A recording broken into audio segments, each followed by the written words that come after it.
Good morning, dear student. Today onward, we will start our new chapter, chapter number 6, Energy and Power Resources. This is the last chapter of second semester. What is the energy? What is the energy? In physics, you already read that energy is the capacity of doing work. किसी work को करने के लिए हमें जिस चीज़ की क्या होती है, नीड होती है, उसे क्या कहते हैं? Energy. Understand? Without energy we can't do any work. Understand? If energy, if you work longer, you lost your energy. Understand? In daily basis, this is the short uses of energy, but for the long term, energy is needed for the our development. Understand? And second is power resources. Energy is a form of power. Understand? And resources means कि कहाँ से क्या होती है, energy gain की जा सकती है. First topic is here sources of energy. Introduction. Energy and power resources play an important role in the development of a country. जो एनर्जी और पावर रिसोर्सेज होते हैं वो हमारे देश के डेवलपमेंट के लिए एक बहुत ही इम्पोर्टेंट क्या करते हैं, रोल प्ले करते हैं. Understand? A country's development is measured by the amount of power it produced or consumed. एक कंट्री के डेवलपमेंट इस बेस पे डिपेंड करती है कि वहाँ पे कितनी पावर क्या हो रही है, प्रोड्यूस हो रही है, और कितनी क्या हो रही है, कंज्यूम हो रही है. Understand? The resources which are used for generating energy are known as energy resources. वो रिसोर्सेज जिनसे एनर्जी बनाई जाती है या बनाई जा सकती है उन्हें क्या कहते हैं? Energy resources. Understand? As you know dear student, sun is the main energy resources in the earth. जो सन है वो सबसे इम्पॉर्टेंट एनर्जी रिसोर्स है और जो कभी भी ख़त्म होने वाला रिसोर्स नहीं है. Understand? Energy resources can be classified as conventional and non conventional resources. Understand? जो एनर्जी रिसोर्स होते हैं वो टू टाइप से होते हैं, conventional and non conventional. Conventional means जिस रिसोर्स को हम दोबारा क्या कर सकते हैं, यूज़ कर सकते हैं. अंडरस्टैंड?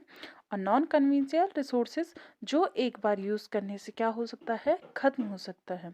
अंडरस्टैंड? जैसे आप लोग क्या देखते हो, कोयला. क्या देखते हो? कोयला. तो आप जब उसको एक बार यूज़ कर लेते हो तो दोबारा उसको यूज़ नहीं कर सकते हो. अंडरस्टैंड? तो वो नॉन कन्वेंशियल रिसोर्स है. और जो कन्वेंशियल रिसोर्सेज होते हैं जिन्हें आप बार बार क्या कर सकते हो, यूज़ कर सकते हो. जैसा कि सन. कौन है? सन है. वाटर है. वाटर के द्वारा बनाई गई एनर्जी है, क्योंकि आप वाटर एक बार उसने एनर्जी बना दी, उसी वाटर को आप दोबारा एनर्जी बनाने के लिए यूज़ कर सकते हो. जैसे विंड है. विंड एनर्जी आपने सुना होगा. विंड मिल्स जो होती हैं वो भी कैसी हैं, कन्वेंशियल है, क्योंकि उनको दोबारा यूज़ किया जा सकता है. क्योंकि अर्थ पे कभी भी एनर्जी विंड सन द्वारा जो एनर्जी होगी वो कभी भी क्या नहीं होंगी, ख़त्म नहीं होंगी. They are also known as renewable and non renewable energy resources. इन्हीं नामों को हम किस नाम से भी जानते हैं? रिन्यूएबल, यानी जिसको हम रिन्यू कर सकते हैं. जैसे वाटर के द्वारा आप एनर्जी बनाते हो. ठीक है, आप लोग इसका एग्जांपल देख सकते हो कि जो उत्तरकाशी में मनेरा डैम है, जो कौन सा डैम है, मनेरा डैम है, वहाँ पे उसी वाटर से एनर्जी बनाई जा रही है. फिर अगेन टिहरी डैम में उसी वाटर से क्या बनाई जा रही है, एनर्जी बनाई जा रही है. अंडरस्टैंड? तो रिन्यूएबल एनर्जी वो एनर्जी हो सकती है जिसको हम बार बार एक एनर्जी से दूसरी एनर्जी में क्या कर सकते हैं, चेंज कर सकते हैं, जो कभी भी ख़त्म नहीं होगी. अंडरस्टैंड? नॉन रिन्यूएबल यानी जिसको हम दोबारा रिन्यू नहीं कर सकते हैं, अगर हमने उसे एक बार यूज़ कर लिया. जैसे पेट्रोलियम हो गया, कोल हो गया, ये सब कैसे हैं, एक बार यूज़ कर लिया तो वो ख़त्म हो जाएगा. Understand dear student? non renewable energy resources depending upon whether they can be renewed or not use, ये इस बात पे डिपेंड करती हैं कि उन्हें रिन्यू किया जा सकता है या नहीं किया जा सकता है। तो रिन्यूएबल एनर्जी हमने पढ़ ली है, जैसे वाटर हो गया, विंड एनर्जी हो गया, सन के द्वारा एनर्जी हो गया, जिन्हें हम क्या कर सकते हैं, रिन्यू कर सकते हैं। अब आपके पास यहाँ पे topic number second, non renewable sources of energy. Non-renewable sources of energy come from sources that will run out or will not replenished for thousands of or even millions of year. तो non renewable source of energy कौन सी energy होती है, जो एक बार खत्म हो गई तो उसको रिप्लेनिश नहीं किया जा सकता। रिप्लेनिश मीन्स उसकी भरपाई नहीं की जा सकती है। अंडरस्टैंड, अगर वो एक बार ख़त्म हो गया तो 1000 ईयर्स तक उसकी भरपाई नहीं कर सकते हैं, यानी दोबारा उसको नहीं बना सकते हैं। Most sources of non renewable energy are fossil fuels like coal and petroleum. जो मेन क्या है, नॉन रिन्यूएबल एनर्जी हैं, फॉसिल फ्यूल्स हो गया, कोल हो गया, पेट्रोलियम हो गया, क्योंकि आप अगर एक बार पेट्रोल डलाते हो तो वो वॉश हो गया तो उसको आप दोबारा नहीं बना सकते हो।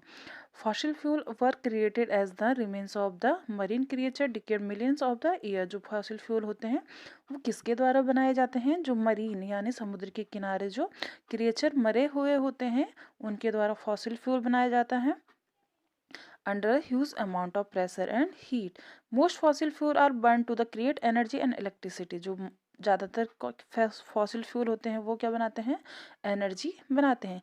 कोल is a type of rock in sedimentary rock. जो कोयला होता है वो कैसी रॉक है, सेडिमेंट्री रॉक। सेडिमेंट्री रॉक हमने ऑलरेडी रीड कर चुके हैं।